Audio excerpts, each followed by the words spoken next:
All right, welcome to Status Update. I'm your host, Patrick McDonald. We are back. Uh-oh, alert the media. Bow, bow, bow, bow. Bit of a hiatus there. Work got the best of me. A little travel, a little fun, a little work. And that's why you don't have a show for a couple weeks. I apologize. You know what they say, consistency precedes greatness, and I simply have not been consistent. Thus, I have not been great. Until maybe now. We will see. An odd Wednesday late show for you. Next week's going to be busy for me with the Masters. I will not be attending, unfortunately, so please do not bring that up. It's already a very sore talking point for me. I am sad. I'm a sad boy when it comes to being a golf writer who is tasked with covering golf and is not allowed to go see the golf. This has all been relayed to the bigwigs. Trust me, my frustrations have been voiced. Who knows if they've been heard? But here's what we're going to do today. Little Masters preview. A little different from the typical show where we just run through five topics or whatever it may be and give a little takes. I'm just going to run through top 10, top 15 on the odds board. Nice mix of PGA Tour guys and live golf guys. Really the who's who. The top 15, you would think someone from this list is going to don the green jacket next Sunday. They will be in Butler Cabin with Jim Nance and the rest of the gang. So I think that's the easiest way to do it.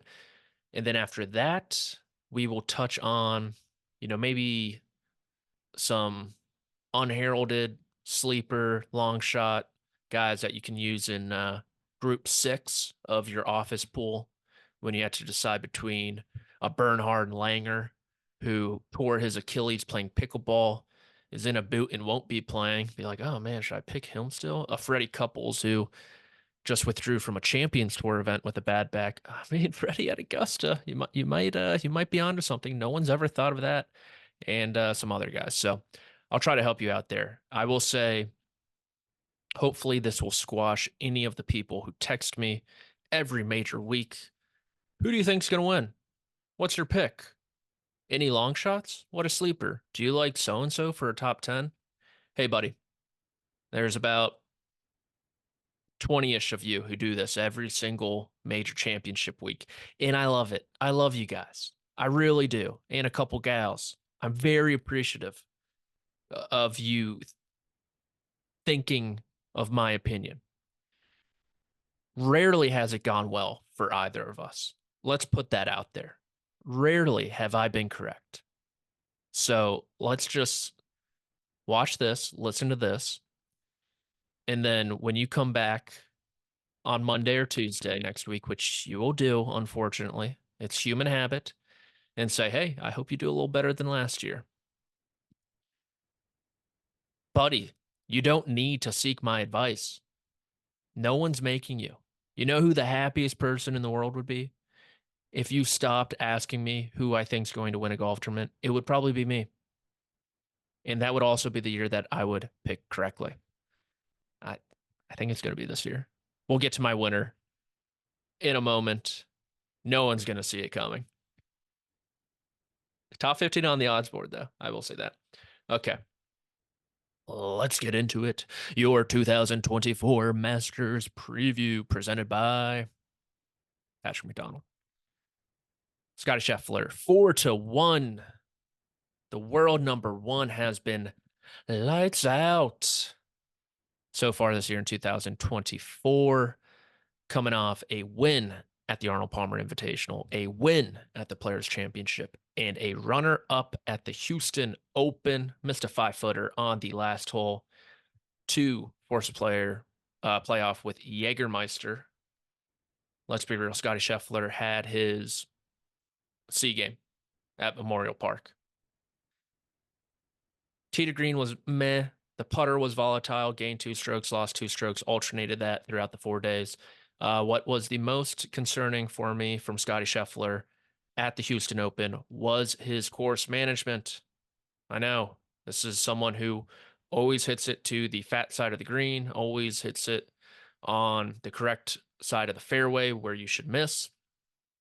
He didn't really do that at the Houston Open, and I think one shot in particular is emblematic of this. You look on Saturday, the par 3 15th, a 125-yard shot, wedge in hand, sucker pin on the front. If you're short, it's going to roll off, spin off into the water. Scottie Scheffler hits a shot, bounces, lands 5 feet short of the pin, puts on the brakes, backtracks, spins, water, double bogey. The miss in that scenario, obviously, couch coaching here, I'm not afraid to admit it, is 30 or 40 feet long. Everyone knows that. And Scottie Scheffler knows that too. He called it a perfect shot. I don't believe it. He did that a few times, actually, especially on the final round, too, where he short-sided himself. One of his bogeys on the front nine was just a poor iron shot where he got a little too aggressive. And Scottie Scheffler typically doesn't play that aggressive style. Fairways, greens, two putts, the occasional pick one off from 10, 15 feet, and now you're cooking. That's how you win major championship golf. Just look at Brooks Koepka's blueprint that he has put out there for the last 5 or 6 years, and there you have it. All right, on to some of the statistics for Scottie Scheffler. He is 4-1, like I mentioned. That is the shortest to win any major since Tiger Woods in 2013. He is honestly playing better than the Scottie Scheffler of 2022 and the Scottie Scheffler of 2023. So coming into 2022, the year he won the Masters, 7 events, 3 wins, 2.5 strokes gained per round. 2023 coming into the Masters, 7 events, 2 wins, 2.94 strokes gained per round. Finished T10. Tee to green, he was second that week, only to Jon Rahm. Lost 4 strokes on the green putting. Coming into this year's Masters, Scottie Scheffler, 8 events. Maybe one too many. 2 wins, API in the players, plus 3.17 strokes gained per round. And to all those people who say, well, Patrick, the PGA Tour isn't as good as it used to be. These strokes gained are true strokes gained, meaning they take into account the field strength. Masters result, a betting man would say, another dub. And you have Scottie Scheffler, who's obviously the best from tee to green, underrated around the green, I would say. And then you look at his history at Augusta National in particular. This will be start number 5 in 4 prior trips. The win, the top 10 last year, and a couple other top 20s in terms of total strokes gained among those who have played 2 Masters. He is number 3. Everything points to Scottie Scheffler. Let's just call a spade a spade. I'm not breaking any news here. We all know that. Next on the list, Rory McIlroy, 10-1, 10th attempt at the career Grand Slam, 16th Masters appearance. Only one man has won a Masters this late in terms of his Masters career. Sergio Garcia won 19th, his 19th chance, I believe. And that is the longest. It's been a weird year for Rory McIlroy. Won out in Dubai, beat the rapper known as Young Cam, my Polish brethren, Adrian Maronk as well. That came on the heels of a left miss on the 72nd hole against Tommy Fleetwood at the Dubai Invitational, which kind of tells the tale of Rory's year so far. The left miss. He has 13 water balls. He has 6 double bogeys on the year. That is more than he had in all of 2023. But I'm not totally convinced it's as bad as people think. 4 straight top 25 finishes coming into this week in San Antonio. I understand. Limited fields, some without cuts. And Rory McIlroy, we don't judge on top 25 finishes. You look at his Masters history, he's gaining about 2 strokes per round at Augusta National. The driver looks really good outside the occasional left miss. The iron play is but it looked sharp there in the first round at the Players' Championship, which is where we last saw him, and then kind of fell back to earth there over the last 3 days. But everyone knows the key for Rory McIlroy. He's not showing up till Tuesday. He's not playing in the par three contest.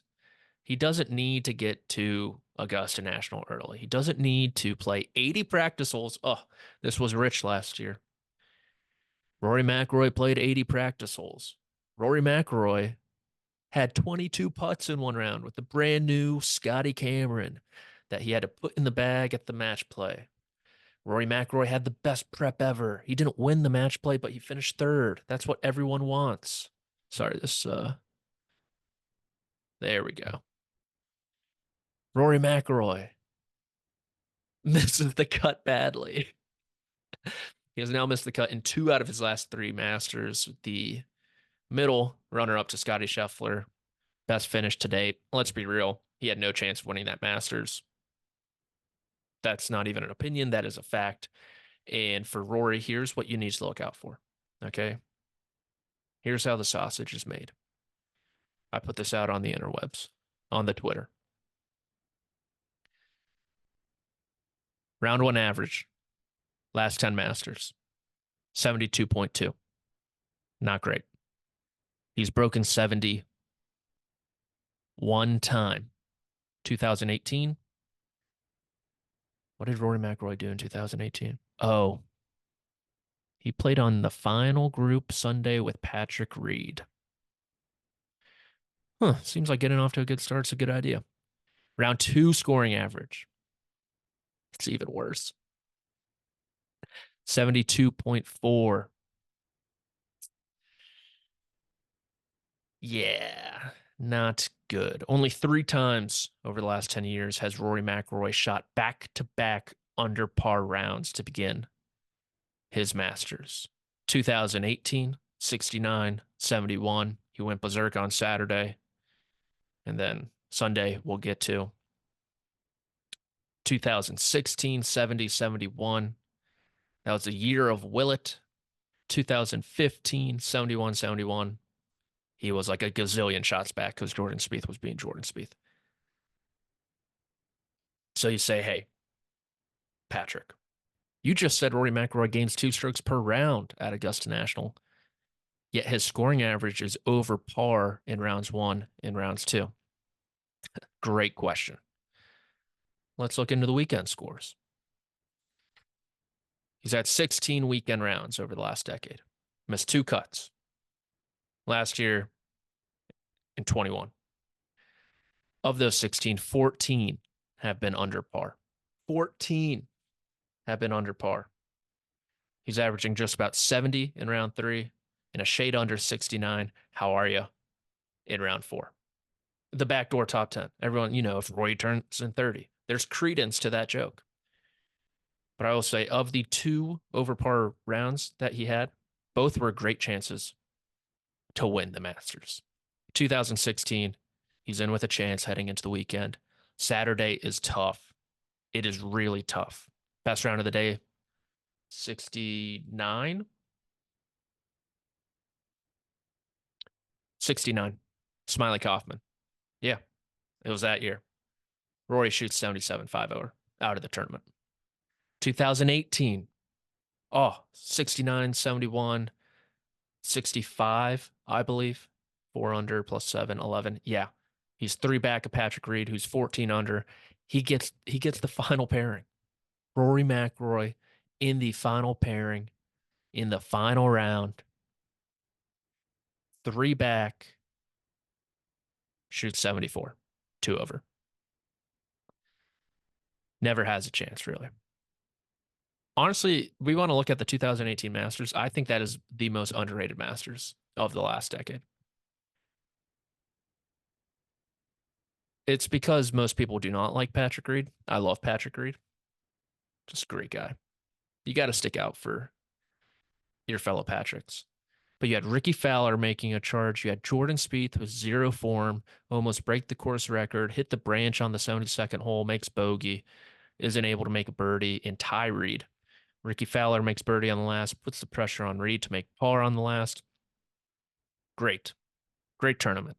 Ricky dumped one in the bunker on 16. Oh, remember it like it was yesterday. Remember it like it was yesterday. So for Rory McIlroy, I think it's quite simple. Nothing simple. He understands this.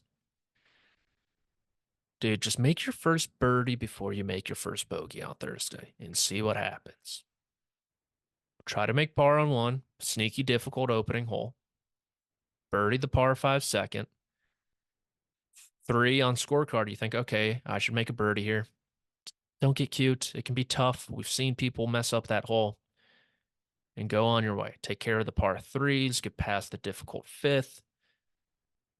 Just keep on rolling. Keep on rolling.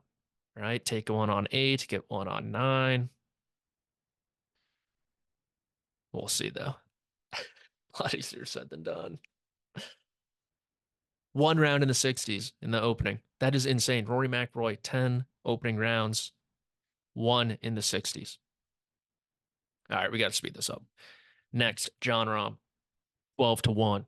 Reigning Masters champion, Tapas boy, Tapas and Bequitos, hosting the champions dinner. That always takes a lot out of people. Only three men have gone on to defend their Masters titles. Jack Nicklaus, Nick Faldo, excuse me, Sir Nick Faldo, and Tiger, Eldrick, Woods. Scottie Scheffler put together one of the better defense efforts in recent memory with his T10 last year. Jon Rahm is going to try to join that small list. And when you look at that list, Jack, Nick, Tiger. Yeah, you know what? I could see Rahm joining that easily. Are you kidding me? The prep obviously hasn't been the same. He's only played 12 rounds. He'll get that to 15 this week at Trump National Doral.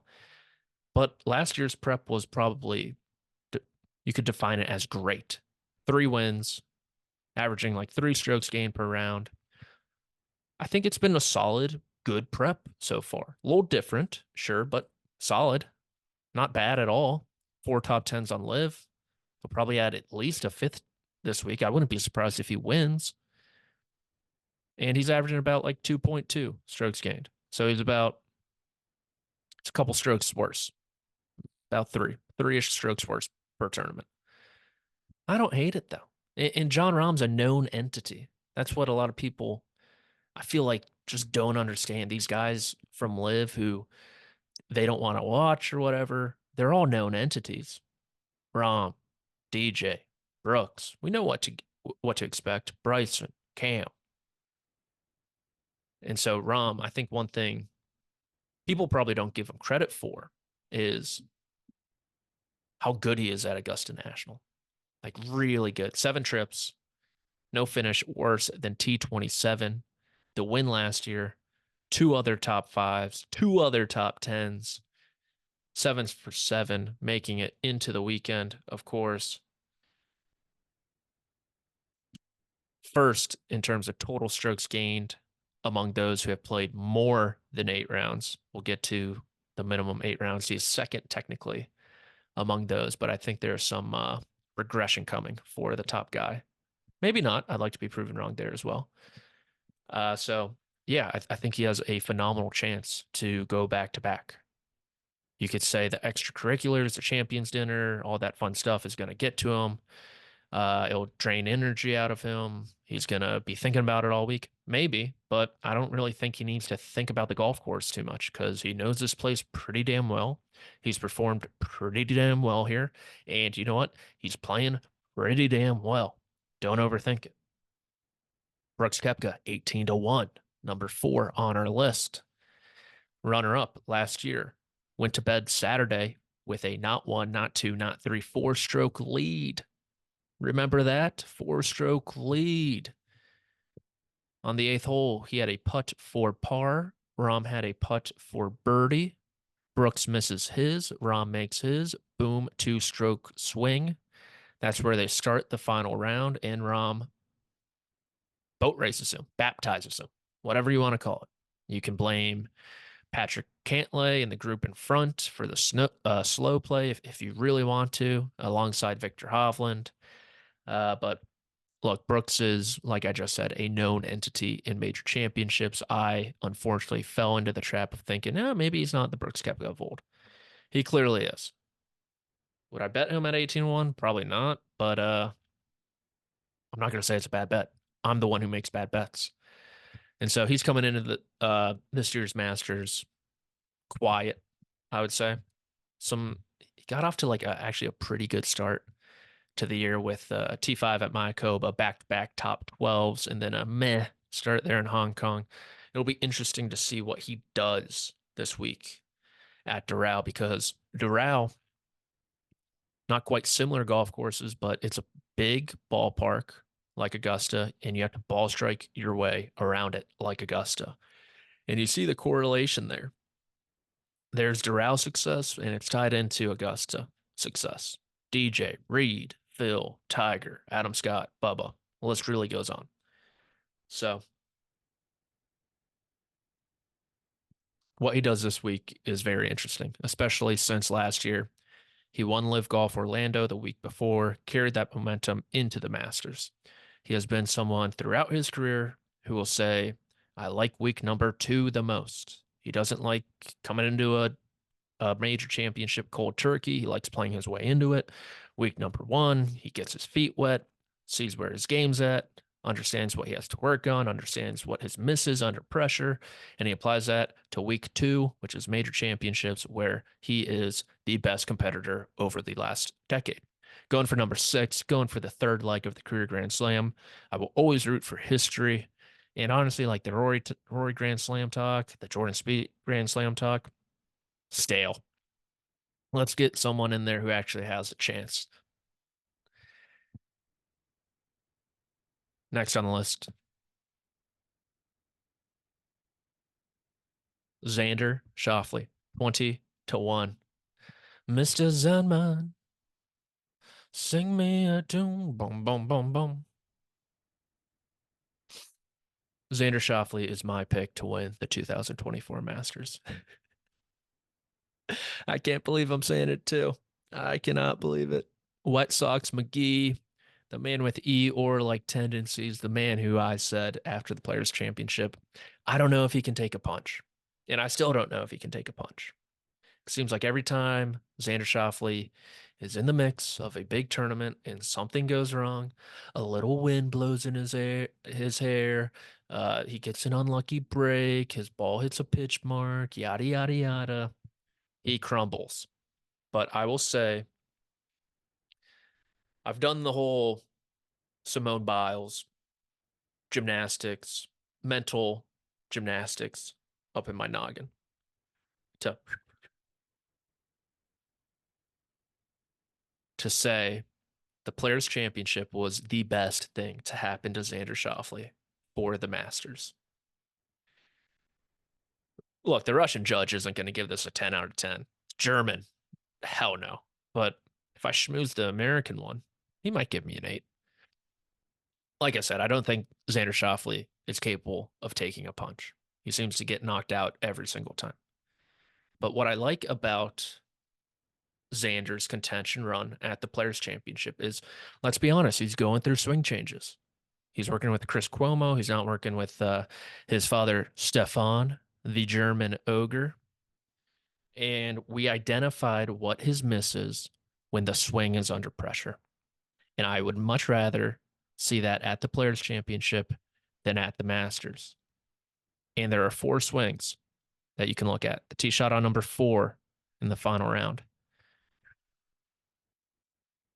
Big, loopy, like fart out to the right. Should have hit it in the water. Got lucky. Makes bogey. The tee shot on number 14, difficult hole. Actually hit a decent shot. Fades too much. Missed fairway right. Bogey. The tee shot on 15, wipey, fart, fade to the right. He laments, can you hit the center of the club face, please? Makes bogey.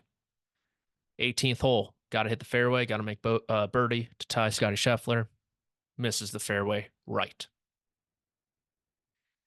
Does not take a rocket scientist to figure out what his misses under pressure. And so he has had time to address this with his coach. And I think that is huge. It is just so big that Xander got under the microscope when it mattered the most. And now he knows how his body feels. He knows what his new swing will react to. And I think that's great. He's had 2 chances to win the Masters quietly. one of the many runner-ups at the 2019 Masters and then 2021 with Hideki Matsuyama. Finished third. Tough scene on 16. Tough scene on 16. But he's one of the most consistent players in the game. Statistically, he is the second best player in the world at the moment. I think that's kind of true, which is crazy to think. His driver's improved dramatically over the last year. Great putter, great short game. Has played well at Augusta National. Has played well in major championships. Has played well at the fifth major, the deepest field in golf. Hardly. And so I think it's his time. I really do. So that is my pick, Xander Schauffele. And that's my case. The mental gymnastics. And he sticks the landing. Jordan Spieth, 22 to 1. 22. Sorry. Oh, God. I saw a tweet the other day directed at PGA Splits 101, Ron Kloss. If you don't follow him and you like golf statistics, please do. Best in the business. According to Ron, the last 12 Masters champions had gained 18 strokes tee to green in the 4 starts leading up to it. Okay. So they're averaging shade under 5. Nothing crazy. Jordan Spieth is currently at, in his last 4, or maybe it's his last 3. I'd have to pull up the tweet. It might be his last 3. In his last 3, he's at -2. So to hit that trend, he has to gain 20 strokes from tee to green this week at the Valero Texas Open. Could it happen? Yeah, I guess. Is it going to happen? No, absolutely not. So what does Spieth have going for him? Augusta National. You look at this list, he's right there with Scottie Scheffler. He gains 2.81 strokes per round at Augusta National. He has shown up at the Masters with nothing before. 2018, he sucked. He was not a good player in 2018. Almost breaks the course record on Sunday. Almost steals that green jacket. The run in 15, obviously. 16 should have been his. He didn't have a chance last year, but he played alongside Phil, which was probably one of the more underrated final round pairings ever. Uh, and so you can't discount his chances just because he's playing bad. The good news for him, he's driving the golf ball well. He has the short game. He's a die putter, which you tend to need to be at Augusta National. It's just the iron play. And it was pretty good for the first month. He hit the ball well at the Century. And then you got him at Phoenix. Iron play wasn't great. I think those stats are a little skewed. AT&T Pebble Beach, where, okay, that's his bread and butter. Didn't really happen. DQ from the Genesis. Miscut at the Players. Miscut at the Valspar. This week at Texas. We shall see. Can't discount him. Someone you might be able to discount. Victor Hovland, 25 to 1. I'll keep it simple with Victor. He's working on his full swing, which is never a good sign going into a major championship. And he's working on a short game, which is never a good sign going into a major championship. Victor Hovland had improved drastically from around the green last year. He looked much better. You look so far in 2024, out of 183 PGA Tour players, Victor Hovland ranks 183 in strokes gained around the green. I know he finished top 10 at this tournament last year. He's played well around Augusta National. His full swing's not cooperating. His short game is not cooperating. No need to make it more complicated than that. Joaquin Niemann, 25 to 1. 3-time winner in his last 8 events.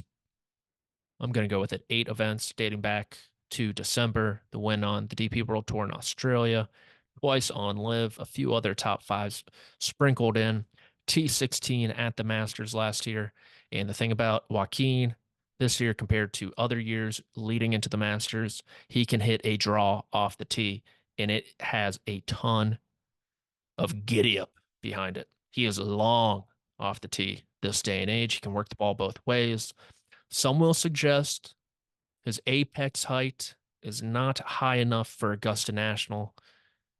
I'm not in that group. I think he'll be fine. The one bugaboo I have about Joaquin the Dream Neiman, he's never contended in a major championship. I know we saw someone like Wyndham Clark go on this tear, contend for the first time, and win a major championship at the US Open last year. I think it's a little more difficult to do that at the Masters. He's played well around this course. Good, not great golf. My one hiccup would be I'd like to see him in the moment. How does he react? He's played well in big tournaments. Genesis Invitational a few years back, sure. Masters is a different beast. So I just need to see him. Hideki Matsuyama, 25 to 1. The biggest riser so far in 2024 across the first 3 months. A winner at the Genesis Invitational thanks to that final round run. We see the crossover between Riviera and Augusta. DJ, Bubba, Adam Scott, Phil, Hideki. Hideki just wins at big boy golf courses. Firestone, Augusta National. And there's a lot to like about Hideki Matsuyama. Iron play looks great. He's getting enough out of the putter. And unlike Victor Hovland, I'm going to throw the same stat at you. Out of 183 players on the PGA Tour, Hideki Matsuyama ranks first in strokes gained around the green. He is the most underrated player in terms of around the green play. Hideki is. He might not have the heroics of Justin Thomas or the cool shots of Jordan Spieth, but year in and year out, God, that motherfucker can chip. Oh my God. So underrated. You need it at Augusta National. He obviously has shown it at Augusta National, including that win. He's in a little mini streak of top 16 finishes, 4 in a row there. Uh, Last few years have been great from tee to green, just haven't really been able to make a putt. And so he's getting enough out of the putter. Currently, he's gained 3 out of his last 4. If he can putt at Augusta, he'll probably contend. Ludwig Oberg, 25 to 1. First timer, looking to become the first man since Fuzzy 45 years ago to win in his debut appearance at the Masters. Not only that, he's looking to become the first man since, this is off the top of my head, Keegan Bradley, Atlanta Athletic Club, PGA Championship playoff win over Jason Duffner to win in his first major appearance as well. Yes, that is true. Ludwig, the Ryder Cup Scarlet, whatever you want to call him, uh, the Swedish superstar, first major of his career. So I don't know if he's creative enough for Augusta National. That's probably going to bite me in the butt. Although I think that phrase is bite me in the bud, not bite me in the butt. It is definitely bite me in the bud. Nip it in the bud, nip it in the butt. I think it's bite me in the bud. Bite me in the butt. Like, I know it's bud, but I think it should be butt. Ludwig is like the AI version of what a professional golfer should be. And I'm not sure that quite works at Augusta National yet. Ludwig proven wrong, but I just need a little creativity from him. I don't think he has it yet. Not saying he won't get it, but I don't think he has it yet. That being said, if you like him, pick him. Someone who no one's going to like, Patrick Cantlay, 28 to 1. He has been bad ever since the Genesis Invitational held the 5-stroke lead at the halfway point. Got the flu like everyone else. Finished T4, really bad Sunday. Played poorly at the Arnold Palmer. Played poorly at the Players Championship. And that's the last time we saw him. There's going to be 2 big names coming into this week who we have not seen since the Players Championship. Victor Hovland I'm not bagging on him, but it's true. I hope Victor makes the weekend because I want to see his entire scripting and Patrick Cantlay. Cantlay has had one chance to win a major championship in his career. And you know what? It was in 2019. He makes eagle on number 15, and then he just throws up and oops down his leg and ultimately does not win the Masters, finishes T9 that year. T14 last year in the penultimate group on Sunday alongside Hovland, ahead of Rahm, and Brooks doesn't do much with it. For him, he is the king of the backdoor top 20 at this moment. That's just a fact. Typically one of the best all-around players in the game, but don't really know where he's at game-wise. He's working on the PGA Tour Live deal as well, so that's taking a lot of time off the golf course. And yeah, I'm not buying some of the major finishes. T9 last year at the PGA Championship, backdoor. T14 at the US Open last year, backdoor. So it's probably, if you're in one of these pools and you want to get a little leverage, get creative, pick someone who no one else is going to pick, I think it's Patrick Cantlay. And I want to hate it. I don't think he's going to win, but I want to hate it. All right, we have one, two, three, four, five left. Let's make it snappy. Justin Thomas, 28 to 1, the two-time PGA Championship winner. And he's in the news today because JT and Jim Bones Mackay have split up. They won two times together throughout their relationship. First was the St. Jude Championship when he filled in for Jimmy Johnson. And then when they were together, obviously the 2022 PGA Championship at Southern Hills. Coming back from seven strokes on the final day, Mito Pereira implodes. He wins in a playoff over Will Zalatoris. I am wrong a lot. And the thing about being a talking head, which I'm okay describing myself as that, labeling myself as that. I know we don't like to put labels on people these days. People only remember when you are wrong. And that is cool with me. And I am wrong a decent amount. Best ability is availability. The second best ability is accountability. Always remember that. And I'm always accountable. I will fall on my sword when I am wrong. But I was finally right about something. I was. I even wrote the date down for you guys. On March 20th, 2023, I take no joy in saying this. No joy. I'll be the bigger man here. It pains me to say this, but I have to for my own ego. I said, quote, I'm not sure that Bones and JT are a great match.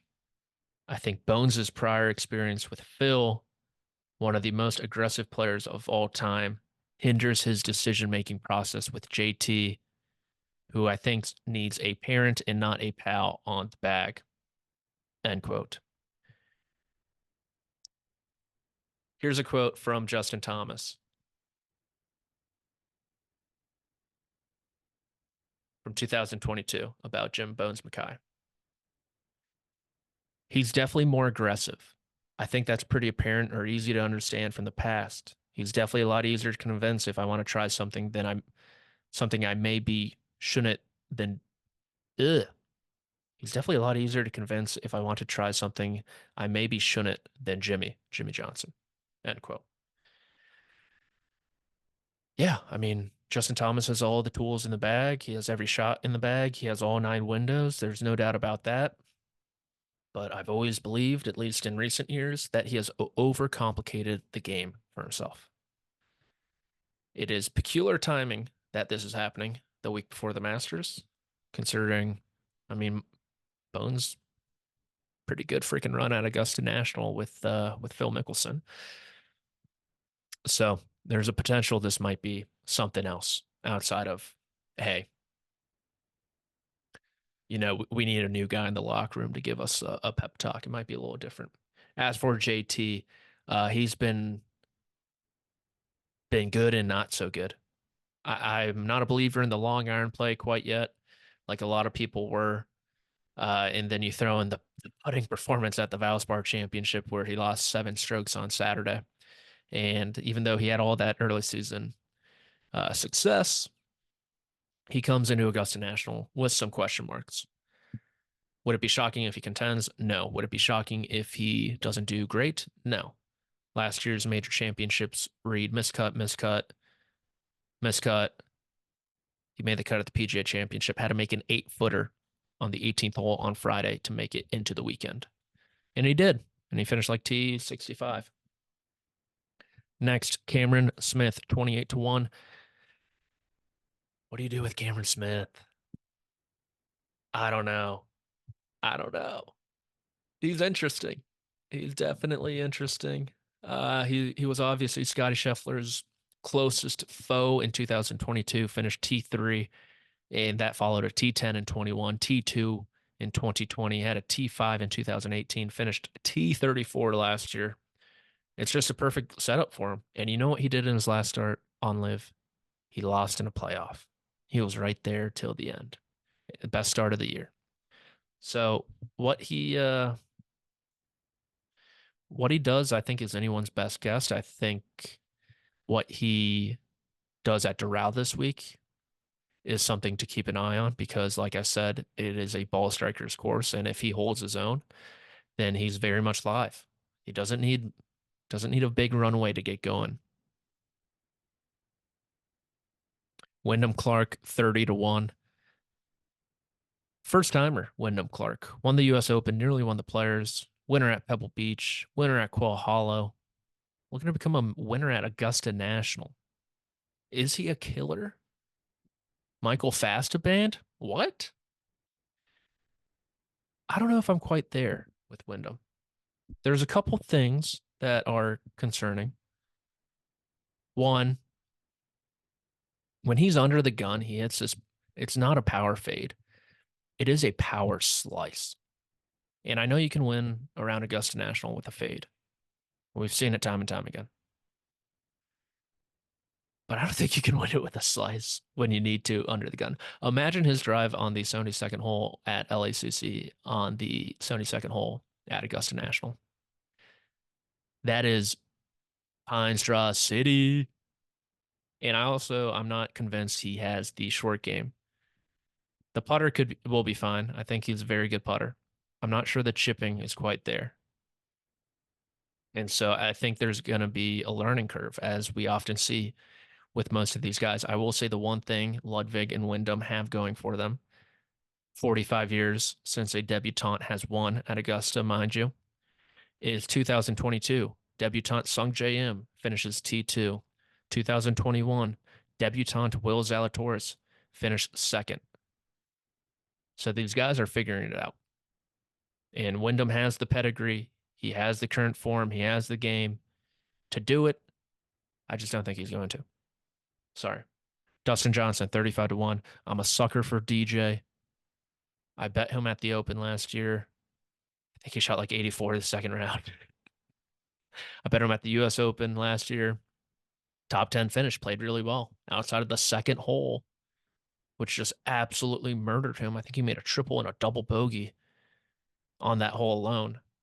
He played some really good golf, a winner on Live Golf this year, playing decent. And that's all you need with Dustin Johnson. He is great at Augusta National. Great at Augusta National. His win came November, weird time. But before that, 2019, T2, T10 and 18, T4 and 16, T6 and 15, T stairwell in 17, unfortunately. Yeah, that's when he fell down the stairs.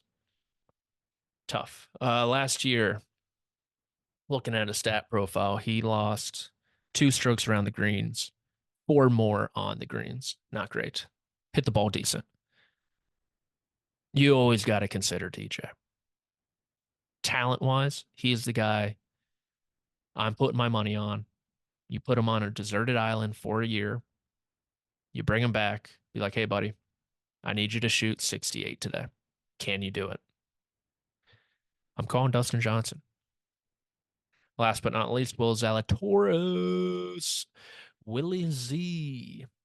Did you know Will Zalatoris, not Tiger Woods, not Phil Mickelson, not Jon Rahm, not Scottie Scheffler, it is Will Zalatoris who leads this field in total strokes gained at Augusta National among those who have played at least 8 rounds. He is at 3.5 strokes gained per round. That is a massive amount. Massive. Now, the reason is it's a very small sample size. He has played 2 Masters. He's finished T2 or solo second, and another top 10 to go with it. He comes into this year's Masters.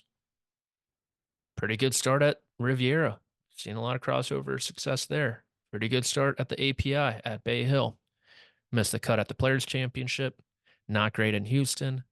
The broomstick, which was oh so reliable, hasn't looked great, but it's Will Zalatoris, and it's Will Zalatoris in a major championship. And he has been very, very, and I don't know if I can stress this enough, very good in major championships. Playoff loser in the 2022 PGA Championship to Justin Thomas, T2 at the 2022 US Open to Matt Fitzpatrick. He has 3 second place finishes, 3 more top 10 finishes, and he's only played in 10. So didn't play this tournament last year, gets to come back. Excited to see what he does. But the putter is not great. But the thing is, you don't need to be a great putter at Augusta National to win. Sergio, Adam Scott, Bubba Watson is not a great putter. Phil Mickelson, early in his career, not that great of a putter. So it's out there for someone like Willie Z. Guys you might consider in an office pool. I'm gonna say these are all top of my head. Siwoo Kim, obviously. Are you kidding me? Hitting the cover off the golf ball at the moment. Let's look at his Masters. I think it's pretty good. 6 straight made cuts at Augusta National. You're welcome. Siwoo Kim. Russell Henley, T4 last year. I will always pick him. Patrick Reed could be frisky. How are you? We got, I think Taylor Moore could be fun. Maybe a little Lucas Glover. These are deep cuts. Sahith Theegala, Minwoo Lee, those type of players. Sure. Those are going to be my guys for your office pool. So do not text me. Do not call me. Do not bother me. Next week is going to be go, go, go for me. It's going to be miserable. Going to be working 12, 15-hour days for 7 days straight. I don't need a text from Joe Schmo saying, hey, pal, who do you think's going to win? Xander Schauffele. He's your 2024 Masters champion. Come on. For producer Pat, intern Rick, I'm Patrick. This was Status Update presented by Patrick McDonald. I appreciate you, and I hope everyone enjoys their Masters. Have a good one.